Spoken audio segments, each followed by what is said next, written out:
反正起码是新闻学之下的事。但那个时候你特别，我发现你特别传统。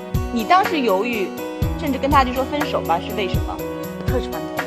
我觉得谈恋爱嘛，是很神圣的、很完美、很美好的事情。忽然有一天发现，他自己告诉我的，他曾经谈过恋爱，我一下就倒胃口了，就说：“哎呀，对不起啊，我今天说话比较放肆啊。那个别的女孩好过了，无限的想象。”人家就是谈过一次恋爱。哇塞，那个时候实际上他们也挺保守的，时间也挺短的，后来才知道啊。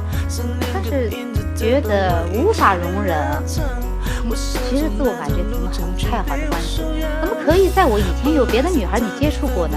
曾经或者握过别的女人的手，哇，这不可容忍。然后就当时就下决心不理了，就拜拜了。当时我记得是85年春节晚会回去嘛，初一那天跟他见面的，初一到了嘛，然后初二就回家了，从宁波码头走。当时有大风，没走成，在宁波住了一夜，初三才去船码头，买票啊什么的啊。我排在后边，前面有一个人，就是我前面一个人，穿着军大衣，他稍一回头，像戴着口罩，把自己也捂得挺牢，就是他。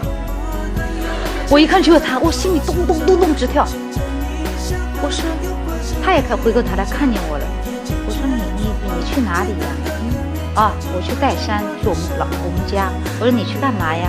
我去出差去。哦，出差你就没话说了。那时候多傻呀，出什么差呀？年30，啊，那个大年初3，对不对？现在想想，哎呀，太能被蒙骗。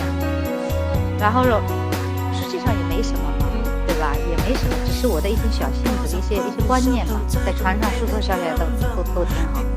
然后上码头，他装模作样到我们县委，就转了一圈。哦，他们休息。我现在想想，哎呀，一路过来，我这世界我太傻了呀。实际心里头可能还是蛮喜欢他的啊。就这样就好了。